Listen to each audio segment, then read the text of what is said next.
Can Alolan Ninetales with 2 shields take out a Bastiodon?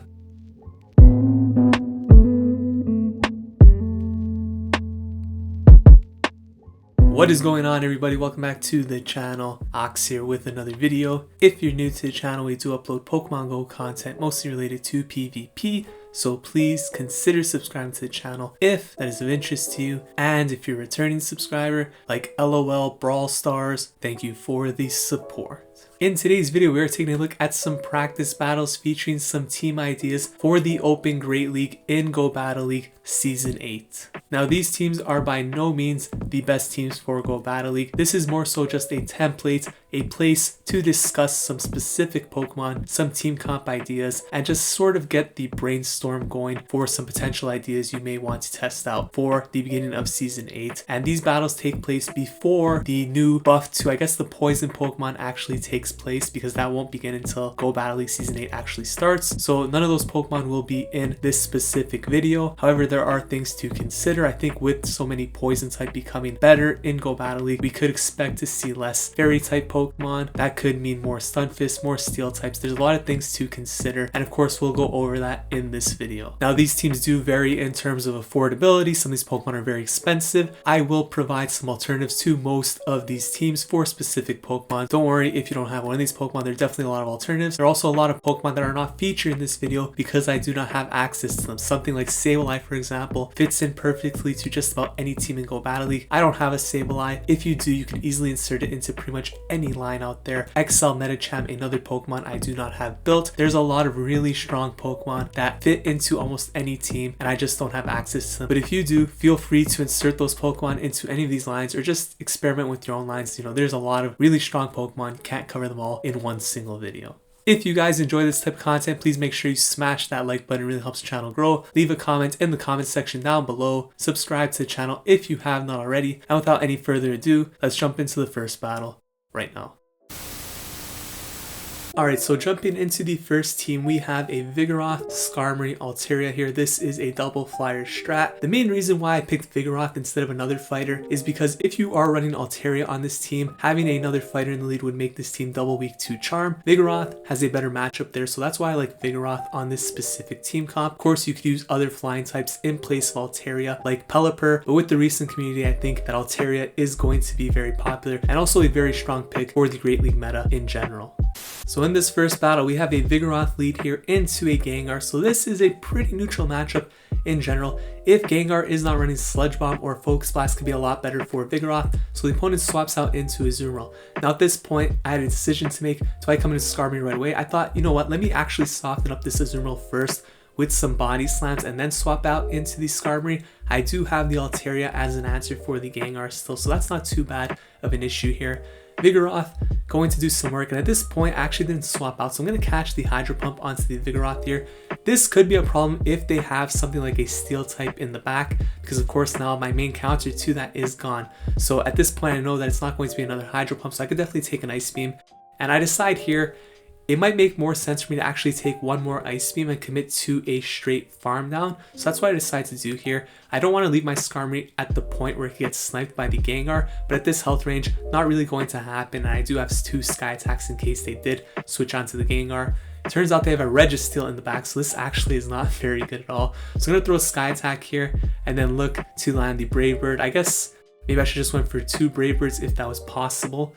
Might have been a bit better, but maybe I couldn't have got to that anyways. So going through the Brave Bird here does quite a bit of damage, get farmed down. At this point, I want to bring in the Vigoroth and hope they throw energy here, feeling threatened.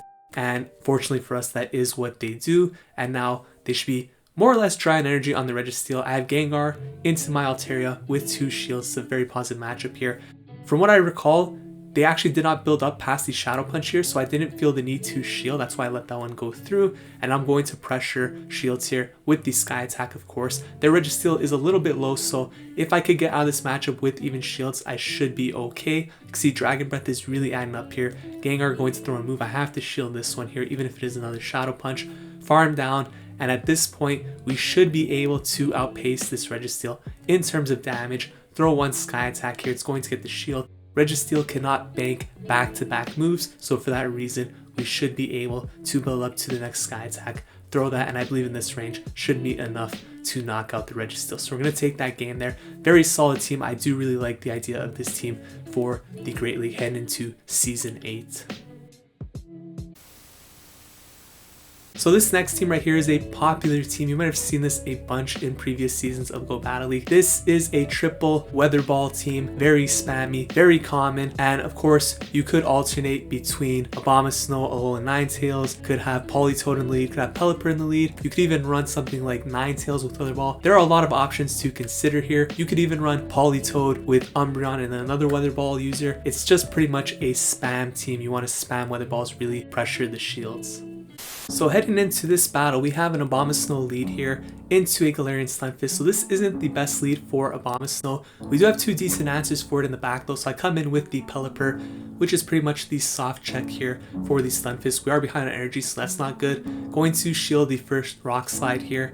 And the opponent's actually staying in. So this is a little bit surprising to me. I build up two Weather Balls here. Gonna throw the first one. At this point, I'm not sure we can actually take switch here, so I'm actually going to probably just eat the next Rock Slide and see if I could outpace it to two Weather Balls here, which I don't think we can. So I throw one Weather Ball here, and this is likely going to get the shield from the Stunfisk, and they should outpace us to the next Rock Slide, at which point I'm going to decide to actually not shield here. Let the Pelipper go down, come in with the Politoed, and of course, farming down would be a lot to ask of Politoed here, so I'm probably just going to look to get to the Weather Ball, throw that immediately before taking any damage from the Stunfisk here, which we are able to. That's very good. Now you don't need to run a Shadow Politoed, and I actually recommend that with this team. Maybe with this specific team comp, running Earthquake makes a bit more sense. However, I don't have Earthquake on mine, didn't want to Elite TM it, so it is what it is. We just run with what we have. We come with Abomasnow here. They have a Pelipper in the back, so not ideal, but we do get hit by the Weather Ball here. I'm actually going to go for the Energy Ball here. It's slightly less energy efficient, but it will be doing more damage here. And I feel they won't shield it. And now I think we could farm down before they get to another move. No, we can't. So that's a little bit unfortunate. If we were able to farm down there, we would definitely have an opportunity to win here. I debated whether I should shield there or not, but I need to get their last shield. So I decided I kind of have to shield here, go for the Weather Ball here. Unfortunately, this actually does not KO, so they don't shield that. And I can't get to, oh no, I can't get to the next one. So this is huge because this will get the shield. Unfortunately for us, one Frenzy Plant's enough to take out the Politoed, and I can't get to the Weather Ball here. So maybe building up to the Weather Ball might have been the play there before swapping out. But look at this, we actually end up tying the game anyways. Considering the team comp we went up against, I'm happy with the draw in that situation. So the next team we have here consists of Talonflame, Vigoroth, and Meganium. This is a team that I built on the first day that Talonflame was released with Incinerate on its community day. Talonflame, Vigoroth core seems to be very strong. A lot of people like using it. I've seen different variations on this line. I've seen Lordly Haddock use Quagsire in the place of Vigoroth. A lot of options here. I've seen Jonkus use Ferrothorn in the place of Meganium. There are a lot of alternatives here. You can use Marowak in the place of Talonflame. A lot of options to consider. Very strong team with a lot of potential substitutes.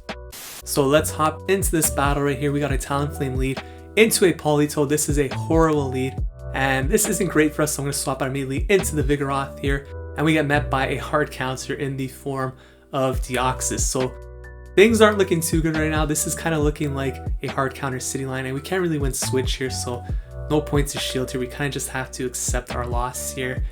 And ideally, when you swap out, you want to be able to come back in with Talonflame and farm down to build up a lot of energy.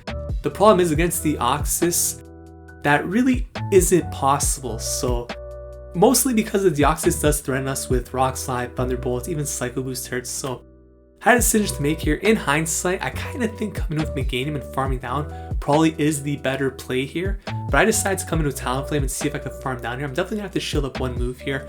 Hoping it is the Rock Slide. Should be the Rock Slide, of course, having shown that earlier. And we can't farm down, so this is very unfortunate here. At this point, it seemed like they didn't have enough for a Rock Slide, so I chose to let it go through. And it's only a Psycho Boost, which is really nice. Able to farm down, and now we're down to shield. They come with Politoed. We'll probably get a shield here with the Brave Bird, but things are looking really bad unless they're double weak to Meganium in the back, which, as you could see, is not the case. Pretty much just a hard counter line here. There really isn't anything we could do in this particular matchup. That's going to happen sometimes in Go Battle League. At this point here, I was thinking, I guess I need to shield here. No, I'd let it go, Weather Ball. I guess we survived, but I need to get to this Frenzy Plant. And thing is, even if this, even if they let this go through, they're going to win this game, so they could farm me down after with the Politoed. I guess maybe I should have shielded, but then they would get to another Powder Snow anyways, so it really didn't matter what I did there, I don't think. The game was pretty much over. Ninetales just really hard counters Meganium, especially when it's running Powder Snow, so no point shielding here. Take that out, we lose that game. Pretty hard counter City, nothing we can really do there. But I still really do like the team. So this next team right here is the 2-4-1-6 Rod team. Alolan, Marowak, Azumarill, Meganium. This is a team I featured a lot on my channel. Very strong team, used it to climb up many times. And it's kind of an alternative to the line we just featured with Marowak in the place of Talonflame, Meganium still there, Azumarill in the place of Vigoroth. It's a very strong team, and basically, if you lose the lead, you want to draw out the grass type with the Azumarill and then farm it down with the Marowak after. So let's hop into the battles. So in this case right here, we have a Marowak lead, and we see a Galvantulus. This is a beautiful lead, obviously, one of the best you could see, and the opponent swaps out into Azumarill. Now at this point, I don't know why I'm staying in here. This is obviously a mistake. We should be swapping out into the Meganium immediately. I mean, building up to Shadow Bone and then swapping out makes sense too. Building up to Shadow Bone, throwing it and staying in makes absolutely zero sense. And now I come with Meganium so late. This presents two problems here. First, we're behind on energy big time, so I'm gonna have to go down in shields. 2, our switch timers are desynced, so there's a potential that they could actually swap out and keep their Azumarill alive, which would not be optimal. So at this point, you can see right here, I'm building up to the Frenzy Plant. It's going to throw right before they get to their next Ice Beam. Actually let a bubble sneak through there, which is really bad. And I throw in the Frenzy Plant here, they shield. So at this point, I know that they want to actually get me shields down. The only benefit to this is that, of course, I could farm down the Azumarill. So they're probably going to swap out now that their switch timer is up. And they come with Galvantulus. So I'm going to throw a Frenzy Plant here. Best case scenario, I'm actually able to get to a second Frenzy Plant before they throw another move, which we are able to do. So this might get a shield here from the Galvantulus. Let's see if that's what they do. They do in fact shield, and I swap out into my Marowak. Now notice, if I didn't throw that Shadow Bone, we could have been knocking out the Galvantulus right here with all that energy. But no, I didn't have it ready. So I had to throw a Bone Club, and they are going to get to the discharge. This isn't going to knock us out, so that's a little bit good. But I am switch locked here. Let's see if they come back in with the Azumarill and look to farm us down. So the opponent comes in with Scrafty. Actually, they're going to look to farm down Scrafty. And this could have been an issue for us if I didn't have a hard counter. So in the last game, we got hard countered. In this game, we pretty much hard countered the opponent here. Azumarill versus Scrafty. Nothing the opponent could do here. And the first thing I think about in this particular situation is that Scrafty can't do anything. The opponent's obviously going to look to try and catch the Play Rough onto their own Azumarill. So notice when I get to my Play Rough here, I'm not going to throw the energy. Totally expecting them to swap out either at the Play Rough or one after. There's the attempted swap. Switch out into my Meganium, able to farm down with the Meganium. Now we have a Frenzy Plant ready, so we definitely didn't need Meganium to close out this match for us, because Azumarill would have been able to do that perfectly, but Meganium with Frenzy Plant, we take that game. This is a very strong team that I recommend. So team number 5 here is a very interesting one, and this is a team that I think will actually perform very well with the sort of poison meta that we're expecting. To be honest, I don't actually know how much poison is really going to affect the meta. There's only really 1 or 2 Pokemon that will really benefit from those moves, so it might not change the meta at all. So this line is basically a classic ABB line. You want to swap out into the Stunfisk, hope to draw out their fighting type, and then hope that there's no other fighting type for the Bastiodon on the back, which hopefully could end up sweeping the game in the end. So this is a team that I've never used myself. However, I've seen so many people using this line in the Great League, especially in the higher ranks. So we got Venusaur into Superior here. This is a pretty good matchup for Venusaur here. And I'm going to shield the first move in case there's an Air Lace. Air Lace isn't going to knock us out, of course, but I want to keep this Venusaur as healthy as possible. And I'm going to bait here with the Frenzy Plant, and I'm going to look to catch the second Air Lace onto the Stunfisk. The thing about this matchup is, although it is favorable for us, we need to draw out the fighting type. So that's why I have to come in here with the Stunfisk and leave a matchup that is actually generally quite favorable for us. So we do catch the Air Lace, that's amazing. Opponent brings out the Deoxys. This is absolutely amazing and exactly what you want to see here, because now we're keeping this Deoxys away from the Bastiodon in the back. Absolutely perfect here. Land the Earthquake. Deoxys actually isn't a great answer for Stunfisk, but with Psycho Boost, it does have the opportunity to win in the 1 and 2 shields. So the opponent throws a Rock Slide here. I'm going to go for the Earthquake. Actually not sure if Rock Slide would KO here, but I just wanted to guarantee either the shield or the knockout. We end up getting the shield there, so I'm okay with that exchange. At this point, maybe there's a possibility I could actually get to 1 more move here. And no, we're not able to get to it, get farmed down by the Deoxys.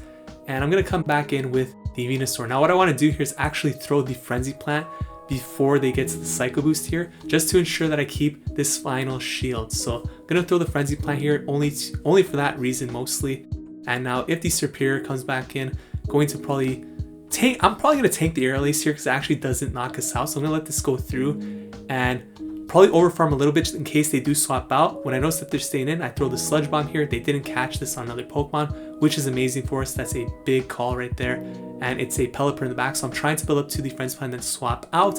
Wasn't able to bank it, but thankfully for us, we do have Bastiodon in the back, which Pelipper is going to have a really rough time against. My Bastiodon actually is not XL, so it's not as dominant of a matchup as it would be against some other Pokemon, but still going to put in a lot of work here. Pelipper really can't do anything. Steel's Weather Balls are adding up, but we still have a shield. Gonna throw the Stone Edge here. This is gonna take out the Pelipper.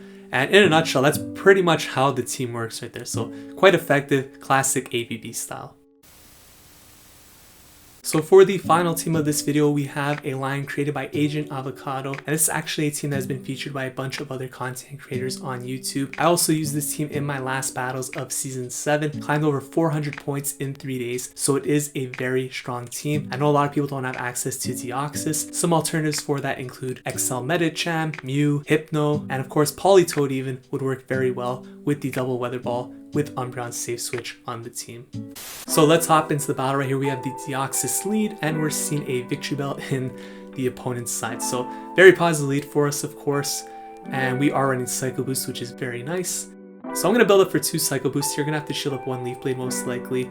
But we get to throw first here. So the opponent's going to have to shield us up if they want to get off the Leaf Blade here, which they do. And they actually go for another Razor Leaf, so that's a mistake from the opponent's side. And now they're forced to go down 2 shields or take the shield loss plus losing switch. I think they thought maybe they could survive the second Psycho Boost there after the attack debuff, but Shadow Victory Bell cannot. So they bring in Vigoroth here, and I swap out blindly into Umbreon here to preserve my Deoxys, knowing that they do have a Bastiodon in the back. That's what I'm assuming here, but when I swapped into the Umbreon, I was actually expecting there to be a Deoxys here, not a Vigoroth. So this actually isn't too great for me. And the thing you're going to see here though is that Umbreon actually still does pretty well against Vigoroth, surprisingly in the Zero Shield. So I'm going to let this go through. We will survive this. And I'm actually going to get to this foul play right here. So maybe the opponent was going for the farm. Now I'm hitting no bubbles here. I'm going to look to swap out into Deoxys and snipe this thing to get a slight energy lead here on what I expect to be a Bastiodon, and it actually is a Bastiodon in the back. So I need to get off this Thunderbolts here, and the opponent might decide to shield this, but we're in a tough spot here because all I have left is an Alolan Ninetales, right? My Umbreon's basically dead. Can Alolan Ninetales with 2 shields take out a Bastiodon? If this Bastiodon is XL and like a highly ranked XL, I don't think it can. I think we end up losing this matchup.